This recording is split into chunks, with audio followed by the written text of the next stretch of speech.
Assalamualaikum warahmatullahi wabarakatuh. Baik, untuk pembahasan untuk video kali ini ya, di sini saya akan membahas apa terkait dengan soal uji kompetensi pekan 3 ya. Eh, di sini pertanyaan pertama terkait dengan aplikasi dari fungsi transenden ya. Ya, ya. Oke, ini saya coba bacakan ya di sini ya. Jadi sebuah pesawat terbang secara horizontal ya pada ketinggian 1.500 kaki ya. Jadi namanya ketinggian itu ya berarti ya jarak pesawat ya, dengan permukaan tanah gitu ya. Jaraknya berapa gitu ya. Kemudian di sini kecepatannya itu 500 kaki per detik gitu ya. Nah, ini kecepatan secara horizon ya. Kalau kecepatan secara horizon berarti dia searah sumbu X ya. Ya, sehingga nanti ya mungkin kecepatannya ini simbolnya ya dx dt gitu ya. Ya. Kemudian di sini saya lanjutkan ya kalimatnya. Selama terbang ya, posisi pesawat dipantau langsung menggunakan lampu sorot di tanah gitu ya. Ya, jadi mula-mula diasumsikan udah posisinya di sini ya. Gitu ya. Disorot ini nih garis merahnya ini sorot lampunya ya. Ya.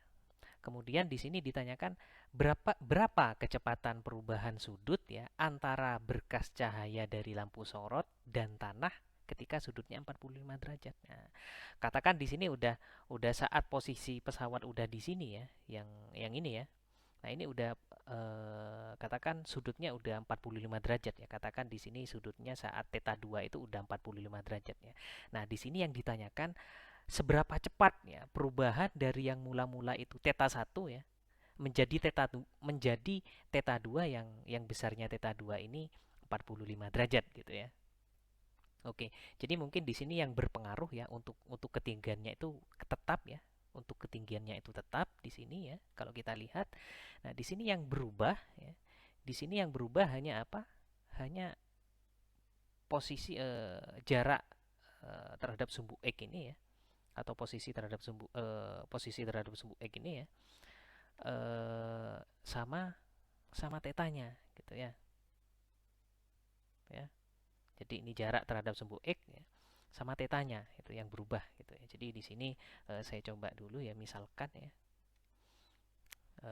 Misalkan mungkin H adalah ketinggian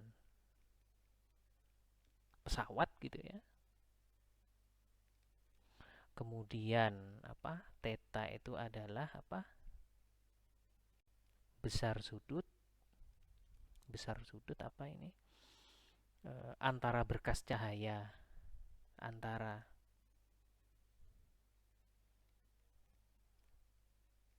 berkas cahaya lampu dengan apa ini? Dan tanah ya. Dan tanah antara berkas cahaya lampu dengan tanah. Ini kita tambahi saat saat t detik mungkin ya. Jadi tetanya ini fungsi t gitu ya. Kemudian x-nya juga, x-nya merupakan apa? Jarak apa? Jarak pesawat ya.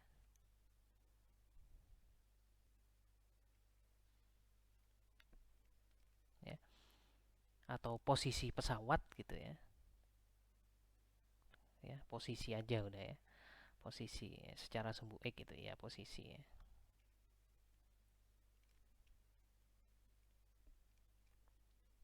Saat t detik gitu ya.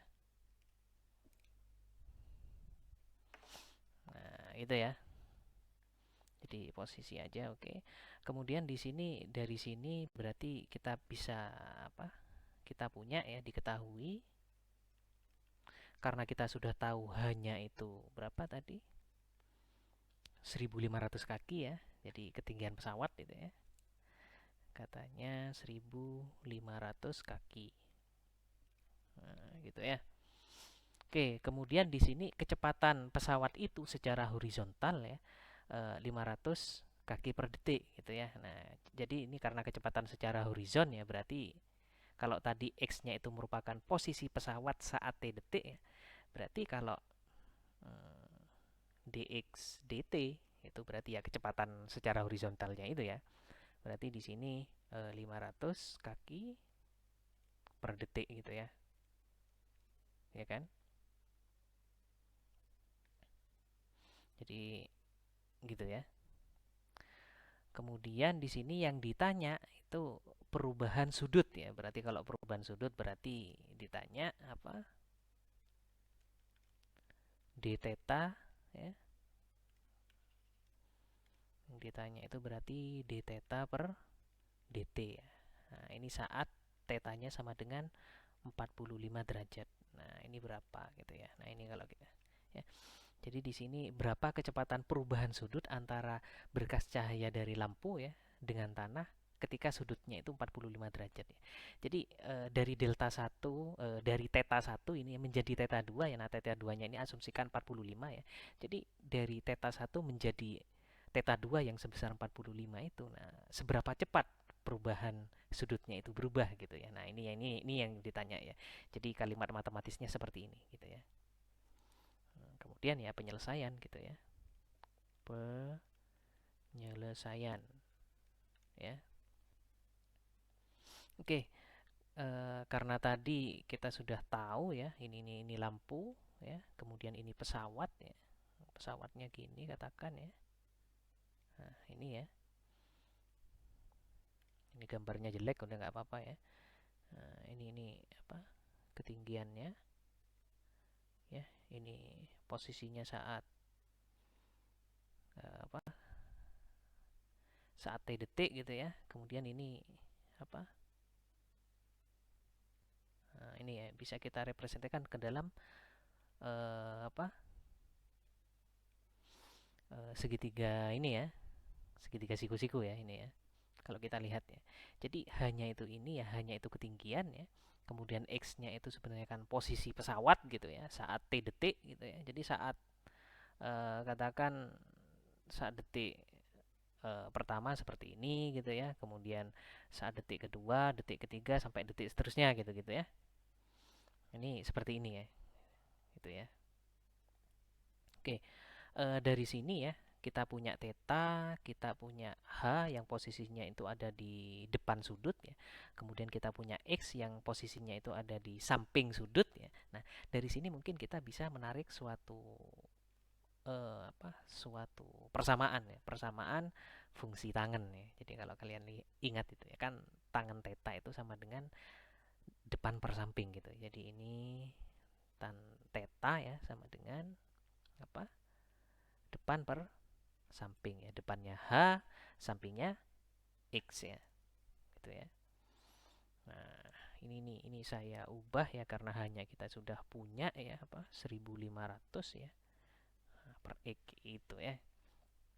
Oke, kemudian di sini karena yang ditanyakan itu d theta per dt ya, maka yang semula kita punya fungsi apa tan theta sama dengan 1500 per X. Nah, kita harus merubah ya yang semula theta menjadi tan theta menjadi theta gitu ya. Jadi ini kita arkeskan ya. Ya. Jadi ini theta sendiri sama dengan apa? Tan inverse atau arkes tangan dari 1500 per X gitu ya. Nah, ini ya. Kemudian kalau kalian masih ingat ya, jadi ingat ya, kita punya rumus ya. Jadi dx dari apa? Turunan pertama terhadap x dari fungsi arkes tangan x gitu ya atau tan inverse x gitu ya. Nah, ini rumusnya seper dari 1 plus x kuadrat gitu ya. Jadi ini diingat-ingat ya. Jadi ini diingat-ingat gitu ya. Sehingga kalau seperti itu kalau kita punya persamaan ini ya, kalau kita aplikasikan ya berarti apa? D theta per dt ya sama dengan apa? D per dt dari arkes tangan 1500 per X gitu ya. Nah, dari sini ya, apa? Dari sini saya coba misalkan dulu ya. Jadi ini tetap D per dt ya. Ini tan inverse ya atau arkes tangen dari U katakan ya. Nah, di sini U-nya itu sama dengan 1500 per X gitu ya. Oke. Jadi di sini kita gunakan aturan rantai ya. Karena apa?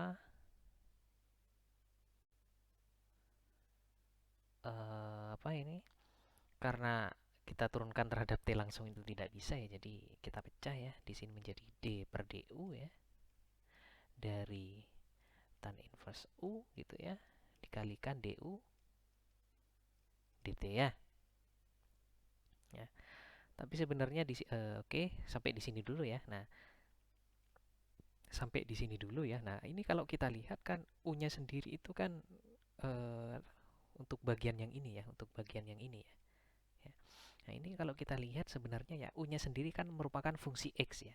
X-nya yang baru fungsi T gitu ya. Sehingga kalau U-nya ini kita turunkan terhadap T secara langsung itu kita tidak bisa gitu ya. Sehingga ini saya tulis tetap ya, ini D per DU ya. Dari arkes tangen U atau tan inverse U ya. Nah, di sini saya pecah. Jadi DU dx ya. Nah, di sini dikali apa? dx dt gitu ya. Gitu ya. Atau eh, atau biarin aja dulu ya. Jadi biarin dulu aja ya. Ya. Gini nulisnya ya berarti ya. Jadi di sini d per du dari arkes tangan U ya. Nah, ini bentuknya seperti ini ya. 1 plus U kuadrat ya dikalikan du dt gitu ya. Nah, saya tulis gini aja dulu ya. Nah, kemudian dari sini du dt-nya itu apa? Kalau kita turunkan fungsi U-nya itu terhadap T secara langsung kan tidak bisa gitu ya. Ya, karena apa? Karena fungsi U-nya itu kan kalau kita lihat di sini itu dalam X gitu ya. Ya, sehingga kita gunakan aturan rantai lagi gitu ya. Ya, kita gunakan aturan rantai lagi. Jadi ini kita punya tetap ya 1 plus U kuadrat ya. Ini dikalikan du dx ya. Nah, ini dx dt gitu ya. Gitu ya. Kemudian dari sini U-nya ya kita ubah menjadi ini ya. Jadi U kuadrat di sini saya ganti dengan ini ya. Kemudian du dx-nya itu berarti ini turunan terhadap x ya. Oke, saya coba hitung ya. Ini berarti apa? 1 ya ditambah U-nya itu kan 1500 per X ya. Nah, ini dikuadratin gitu ya. Kemudian du dx-nya itu karena kita punya U-nya itu sama dengan 1500 per X gitu ya. Berarti du dx-nya apa? Du dx-nya itu berarti kalau kita lihat di sini ya, ini dikali minus ya, ini 1500 per X kuadrat gitu ya. Ya, jadi seper X itu turunannya kan min 1 per X kuadrat gitu ya. Nah, jadi tinggal dikalikan ini ya. Kemudian dikali dx dt. Nah, udah, kita sudah punya d theta per dt itu sama dengan ini. Jadi ini hasilnya ya. Nah, kemudian yang ditanya itu kan saat tetanya itu 45 derajat ya. Kalau kita lihat di sini ya. Nah, baru di sini kita tulis lagi ya. Jadi apa? Ini d theta per dt ya ini ya. Nah, gitu ya. Nah, ini saat tetanya itu sama dengan 45 derajat ya. Nah, kita kan sudah tahu hubungan antara theta H dengan X ya. Ya. Jadi saat tetanya itu sama dengan 45 derajat ya, berarti tangan 45 kan sama dengan 1500 per X gitu ya. Benar nggak? Ya. Benar ya. Jadi tangan 45 derajat sama dengan apa? 1500 per X. Nah, di sini dari persamaan ini ya, dari persamaan ini kita bisa tahu kita bisa tahu X-nya itu berapa sih. Nah, jadi X-nya ya saat tetanya itu 45 derajat ya, kita bisa mendapatkan nilai X ternyata ya. X-nya berapa? X-nya ya apa 1500 per tan 45 ya. Nah, tangan 45 itu 1 gitu ya. Jadi ya tetap berarti kita dapat X-nya itu 1500 gitu ya. Nah, udah tinggal dimasukin di sini gitu ya. Nah, jadi di sini ya. Jadi nah d theta per dt ya saat tetanya itu sama dengan 45 derajat ya. Nah, jadi saat 45 derajat berarti x-nya bisa langsung kita masukin gitu ya. Jadi di sini berarti apa? 1 dibagi 1 plus nah 1500 dibagi 1500 ya. Ini kuadrat dikali ini minus 1500 ya. Nah, ini dibagi X kuadrat ya. X-nya itu kan 1500 ya. Berarti ini 1500 dikali 1500 gitu ya. Nah, saya tulis gini aja ya. Kemudian di sini dx dt saat tetanya itu 45 derajat. Nah, karena dx dt-nya itu tetap ya. Jadi karena kecepatan horizontalnya itu kalau kita lihat dari sini itu tetap ya, konstan ya kecepatannya ya. Jadi dx dt di theta berapapun itu dia tetap 500 kaki per detik gitu ya. Nah, sehingga aman aja udah. Ya. Jadi ini kita sederhanakan berarti 1 dibagi 1 tambah 1 ya. Kemudian ini minus 1. Nah, ini saya coret ya. Ini dengan ini habis ya. Ya. Nah, jadi kita punya ini 1500 ya. Nah, ini dikali dx dt saat tetanya itu 45 derajat ya. Berarti ini 500 ya. Karena dx dt-nya itu kan 500 kaki per detik ya. Jadi teta berapapun itu nggak masalah ternyata dari sana ya. Nah, ini 3, ini 1 ya. Sehingga di sini bisa kita lihat ya. Jadi minus dari ya berapa? 1/6 ya, ini radian ya. Satuannya ya radian per detik gitu ya. Nah, kalau kita lihat di sini d theta per dt-nya ya itu hasilnya kan negatif ya. Nah, kalau namanya kecepatan itu negatif berarti dia representasi dari jadi ternyata ini ya. Jadi dia berubah sudutnya berubah jadi apa ya. Jadi kalau kecepatan negatif di sini berarti kecepatan perubahan sudutnya itu semakin lama semakin kecil ya. Jadi di sini ya apa? Apa? Jadi artinya seperti itu ya. Ya. Berapakah kecepatan perubahan ya? Jadi kecepatan perubahannya itu berapa berarti? Ya, kecepatannya itu ya 1/6 radian per detik gitu ya. Kemudian yang negatif ini apa gitu ya. Yang negatif ini hanya suatu representasi bahwasanya ya semakin lama sudutnya itu semakin kecil gitu ya. Semakin kecil. Ya, jadi kalau kita lihat di sini ya yang posisi awal ya. Posisi awalnya di sini ya pakai ini ya. Posisi awalnya di sini ya. Saat posisi awalnya di sini itu theta 1. Nah, kan? Kemudian saat posisinya udah di sini ini theta 2 ya. Kalau kita lihat theta 1 sama theta 2 ini kan lebih kecil theta 2 ya, Gitu. Jadi semakin lama tetanya semakin kecil ya, sehingga di sini kecepatan perubahannya itu kenapa kok negatif ya? Karena merepresentasikan itu gitu ya. Paham ya jadi ya. Jadi kalau kecepatan itu namanya suatu ukuran itu nggak pernah negatif ya. Tapi kalau misalnya kita dapat hasil negatif itu representasinya apa gitu ya, tergantung dari kasusnya gitu ya. Jadi kalau kecepatannya dia tetap positif ya, 1/6 radian per detik ya. Nah, kemudian negatif ini hanya representasi apa?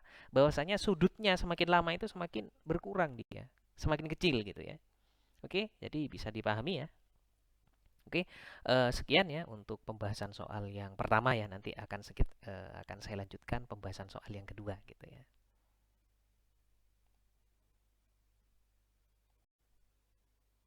Bismillahirrahmanirrahim. Assalamualaikum warahmatullahi wabarakatuh. Di video kali ini saya akan membahas terkait dengan soal uji kompetensi 3 ya.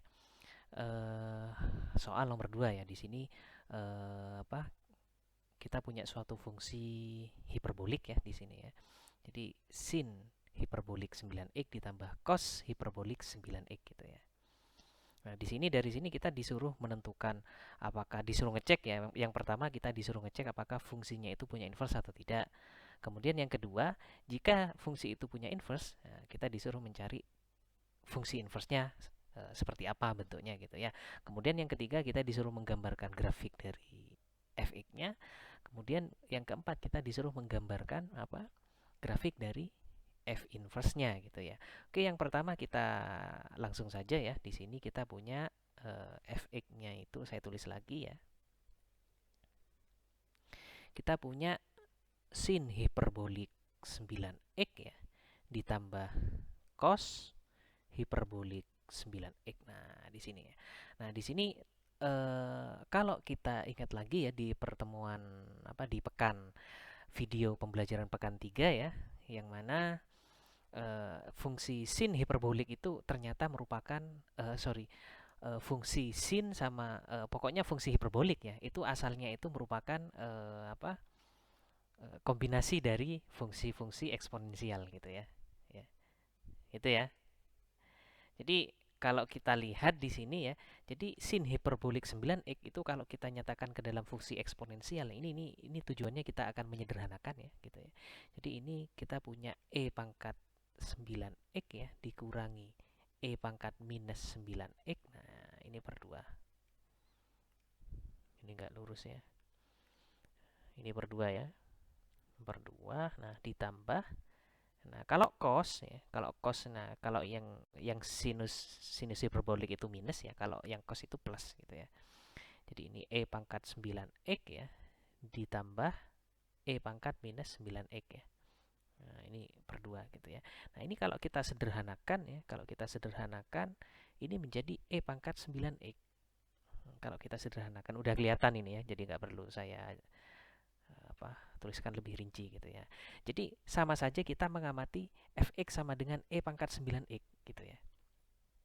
Nah, dari sini kita tulis pertanyaan pertama ya. Jadi pertanyaan pertama itu apakah fx punya inverse gitu ya. Nah, ini yang kita yang ditanya yang pertama ya. Nah, jadi dari sini dari fx sama dengan e pangkat 9x ya. Nah, kita kan tahu ya. Jadi kalau kita punya fx seperti ini berarti f aksen x-nya itu seperti apa kira-kira? Ini ya, 9 dikali e pangkat 9x ya. Ya. Nah, jadi f aksen x-nya seperti ini ya. Ya. Nah, kemudian kalau kita lihat ya, kalau kita masukkan x berapapun ya, nah, itu dia nggak pernah negatif ya. Jadi dia lebih besar dari 0 ya untuk setiap x anggota bilangan real ya. Jadi untuk setiap bilangan real ya, untuk setiap bilangan real x ya, dia kalau kita masukkan ke f aksen x-nya ini, nilainya itu nggak pernah ini ya. Jadi nilainya itu selalu positif gitu ya. Nah, artinya di sini ya, karena apa? Jadi karena f aksen x-nya itu lebih besar dari 0 ya untuk setiap x anggota R gitu ya. Ya. Sehingga apa di sini? Sehingga dari sini kita bisa mengatakan bahwa f-nya itu naik ya kan? Naik pada R ya, atau pada minus tak hingga sampai plus tak hingga ya. Nah, di pekan pertama ya, di slide pembelajaran pekan pertama ya, atau di soal-soal sebelumnya saya sudah pernah menjelaskan ya. Kalau F-nya naik ya, itu pasti dijamin dia punya inverse ya. Karena apa? Karena F naik itu termasuk ke dalam golongan fungsi monoton murni gitu ya. Nah, fungsi monoton murni menurut teorema yang ada di slide pekan 1 ya, itu katanya apa? F-nya punya inverse gitu ya. Jadi F-nya punya inverse ya. Nah, jadi akibatnya seperti itu ya. Karena F-nya naik ya. Jadi di sini ya. Karena F naik ya pada minus tak hingga sampai plus tak hingga ya. Sehingga ini ya. Sehingga apa? Sehingga F-nya punya inverse. Ya, dijamin ini udah ya. Jadi benar ya, jadi dia punya inverse ya. Ya, jadi karena F naik pada interval minus tak sampai plus tak ya, interval terbuka ini ya. Sehingga F-nya punya inverse gitu ya. Kemudian yang nomor dua ini ya, yang nomor dua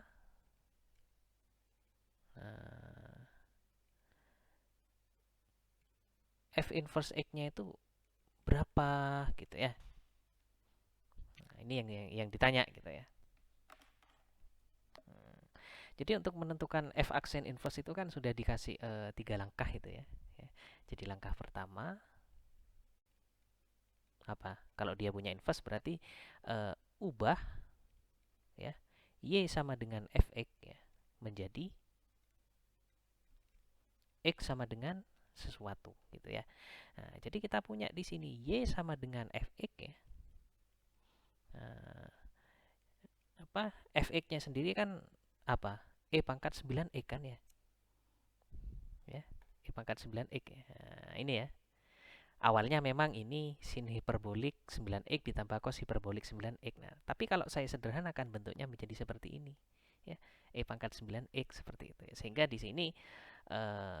sini kalau kita ingin merubah ya. Nah, ini ya. Kita kita lenkan di kedua sisi ya. Jadi kita lenkan di kedua sisi.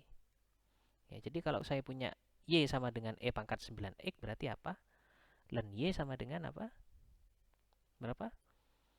Len dari E pangkat 9x ya. Ya.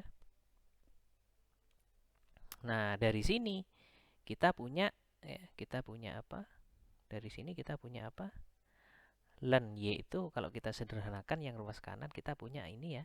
9x dikalikan len E gitu ya.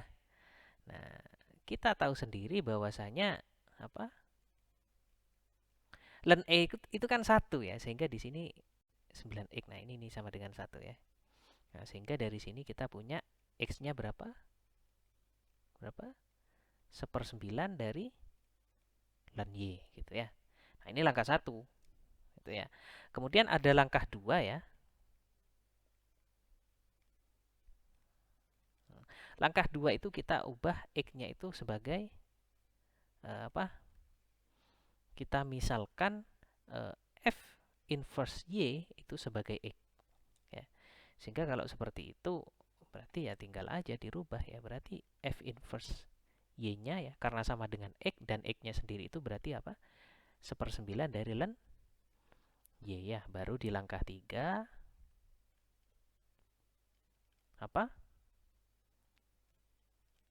Ganti variabel Y dengan X gitu ya. Jadi yang semula F inverse Y berubah menjadi F inverse X gitu ya. Nah, ini berarti 1/9 dari len X gitu ya. Nah, udah. Jadi kita punya F inverse X-nya itu sama dengan 1/9 X gitu ya. Ya. Cukup mudah ya. Oke, cukup mudah. Jadi kita lanjutkan ke apa? Pertanyaan yang ketiga ya di sini ya. Jadi apa?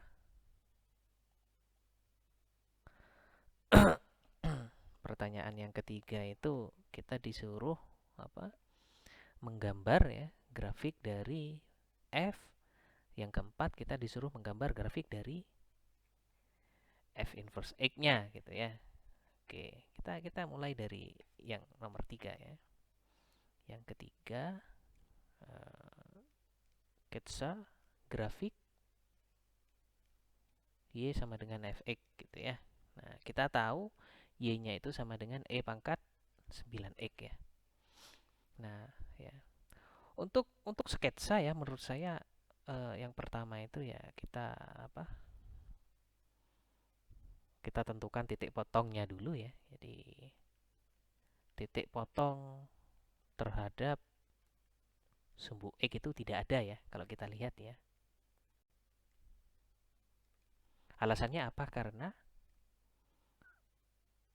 fx-nya itu selalu positif ya. Ini yang pertama. Kemudian poin yang kedua, titik potong terhadap sumbu y ya. Nah, titik potong terhadap sumbu y itu kita dapatkan dari x-nya yang sama dengan 0 ya. Kalau x-nya sama dengan 0, kira-kira y-nya sama dengan apa? E pangkat 0 sama dengan 1 gitu ya. Jadi dari sini kita punya titik potong sumbu y-nya itu 0,1 gitu ya. Nah, kemudian untuk menggambar grafik mungkin di aplikasi turunan ya.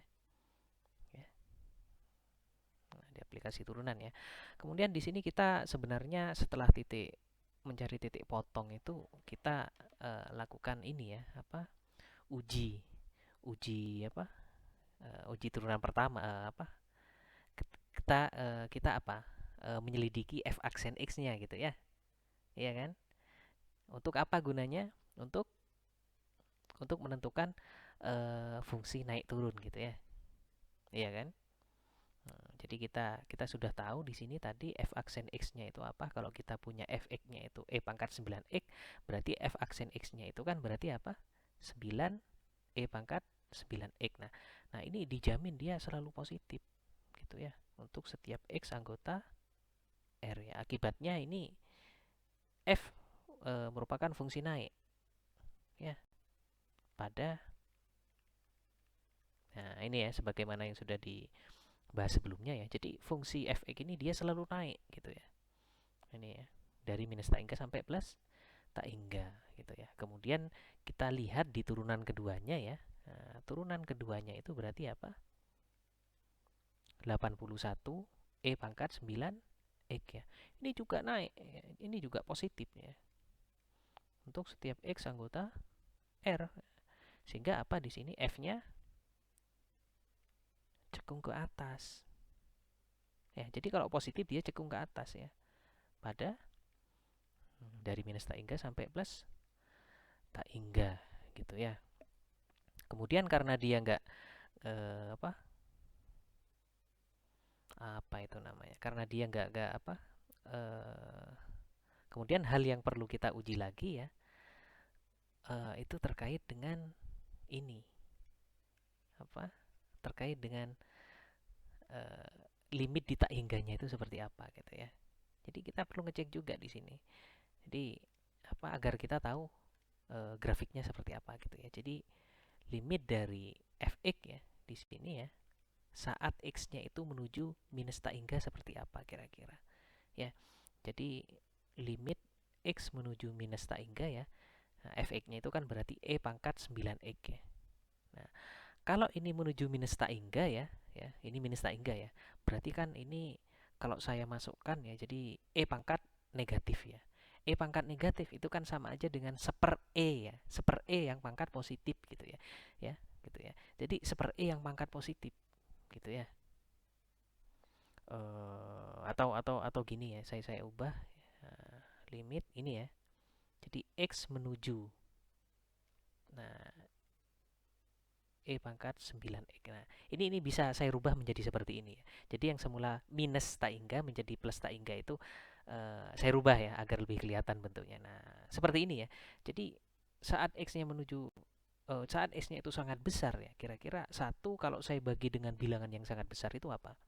Dia akan mendekati 0 ya. Jadi ini nilainya 0 nilai limitnya ini ya. Ya. Nah, kemudian limit dari fx saat x-nya itu menuju plus tak hingga di sini ya. Berarti limit dari ini ya. Ini e pangkat 9x ya. Nah, ini pasti plus tak hingga ya. Jadi kalau jadi kurvanya nanti ya. Kalau x-nya itu ke kiri ya, dia mendekati 0. Kalau x-nya itu ke kanan ya. Jadi saat x-nya itu saya geser ke kanan itu dia nilainya sangat besar gitu ya. Ya, dari sini kita bisa ambil kesimpulan ya. Ya. Ya. Jadi sketsanya mungkin ini ya. Nah, kita punya garis ini ya. Nah, ini ya. Kemudian ini ya. Nah, ini ya. Nah, ini mungkin katakan di sini apa 0,1 ya. 0,1 merah, titik merah ini ya. Nah, sekarang saya akan menyimpulkannya. Jadi titik potongnya pasti memotong ini ya. Titik potongnya itu ini ya. Nah, ini ya. Mana titik potongnya itu 0,1 sudah saya gambar ya. Kemudian dari minus tak hingga sampai plus tak hingga dia naik ya. Jadi kalau naik nanti kurvanya selalu naik gitu. Ini ya. Kemudian di turunan kedua dia ternyata kita dapatkan hasil apa? F-nya itu cekung ke atas ya, dari minus tak hingga sampai plus tak hingga. Jadi cekung ke atas itu gini ya. Nah, udah dari sini kita gambarkan. Kemudian dari sini ya, saat X-nya itu menuju ke kiri ya, saat X-nya itu menuju minus tak hingga, ternyata dia mendekati 0. Saat X-nya itu menuju plus tak hingga ya, nah, Fx-nya itu menuju ke Fx-nya itu sangat besar gitu ya. Ya. Jadi kalau menuju minus tak hingga, Fx-nya itu menuju 0. Kalau X-nya itu menuju plus tak hingga, Fx-nya sangat besar gitu ya. Jadi mungkin kurvanya seperti ini ya. Jadi apa? Ya, dari sini ya.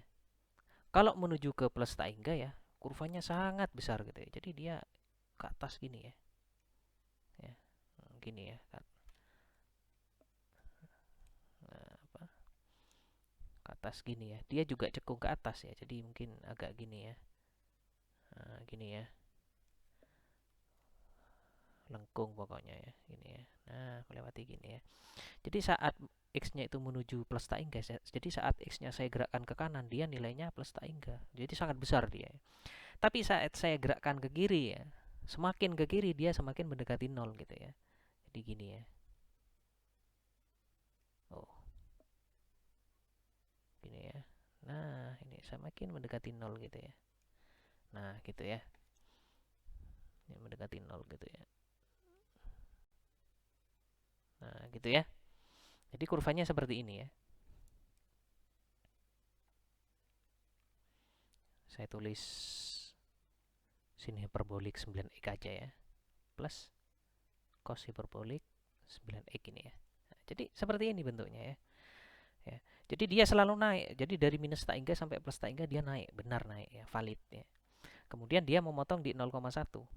Titik potong sembunyinya benar ya. Kemudian dia cekung ke atas. Nah, ini kan cekung ke atas bentuknya ya. Benar juga ya. Ya. Dari analisa limit juga seperti ini ya. Jadi kira-kira kurvanya seperti ini gitu ya. Ya. Kira-kira kurvanya seperti ini. Kemudian sudah paham ya berarti ya. Ini poin yang ketiga. Kemudian poin yang keempat di sini poin yang keempat itu kita sketsa grafik F inverse X gitu ya. Nah, kita sudah tahu di sini F inverse X-nya itu sama dengan apa tadi? 1/9 dari ln X gitu ya. Nah, kita sudah tahu sendiri ya. Jadi ini kurva ln X ya. Kurva ln X itu kan seperti ini ya kalau kalian tahu ya. Kurva ln X ya. Ini ya katakan. Ya.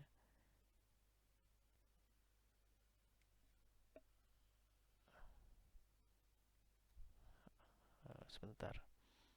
Kurang cantik ini. Nah, ini kira-kira seperti ini ya. Nah, gitu ya. Ini satu ya, ini satu. Ini Y sama dengan ln X. Ya.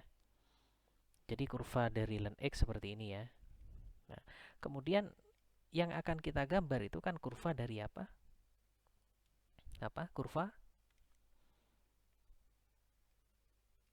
Kurva dari apa? F inverse X ya. Jadi apa?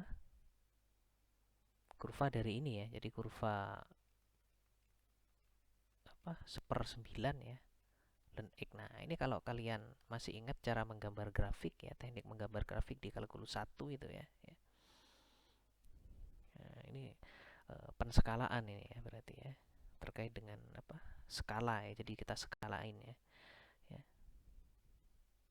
Nah, kalau kita lihat ya nilai per titik ya, kalau kita lihat ya antara kurva ln x dengan 1/9 dari ln x itu kan kalau dikalikan bedanya kan yang satu dikalikan satu, yang satu dikalikan 1/9 ya. Jadi ini bedanya cuman di sini aja ya. Ya, penskalaannya. Jadi kalau saya kalikan 1/9-nya, kalau saya kurva ln x itu ya, saya kalikan dengan 1/9 ya, berarti setiap titik ya, setiap titik itu kan kita ambil 1/9-nya ya. Kalau kita ambil 1/9-nya itu berarti ya titik itu ya, kalau positif, kalau nilainya positif berarti dia semakin kecil ya, ya semakin mendekati semakin kecil gitu ya. Ya, ya. Kalau dia negatif, kalau dikali 1/9 dia semakin besar gitu ya. Intinya apa? Intinya dia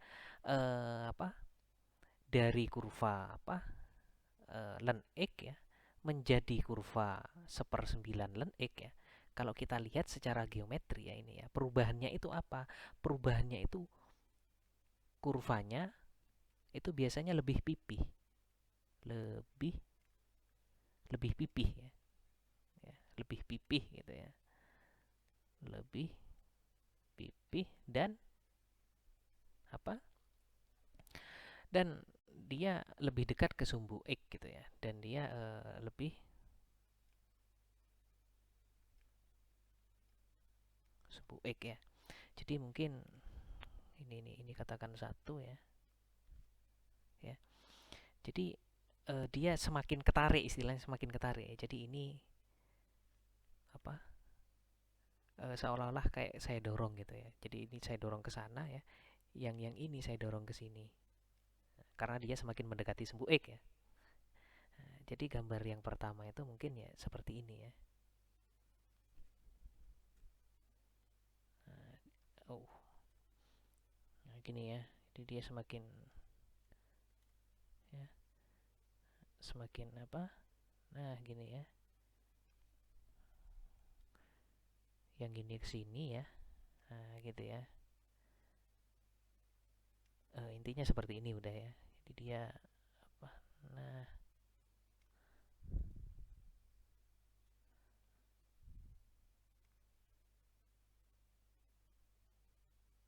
gimana gambarnya ini? Gini ya. Pokoknya semakin pipih ya. Karena dia skalanya sepernya gitu ya. Nah, astagfirullah. Gini ya.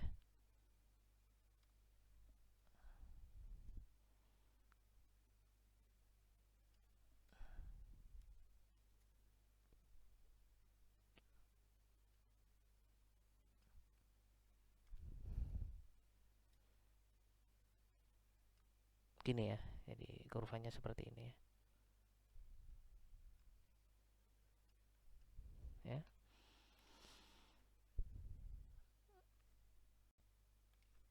Gini ya. Nah, gini ya. Ada bedanya ya. Jadi ini ln x, nah ini 1/9 dari ln x gitu ya. Jadi agak agak gini. Jadi dia lebih dekat ke sumbu x gitu ya. Kalau di skalanya 1/9 gitu ya. Jadi mungkin seperti itu ya. Apa? Terkait dengan soal nomor 2 ya. Ya. Jadi nanti mungkin kalau ada apa? Pertanyaan bisa ditanyakan ya. Gitu ya. Oke, sudah cukup saya rasa ya penjelasan terkait dengan soal nomor 2 ya ini ya. Oh, nah ini nomor 2 ya. Nah, oke, sekian dan terima kasih.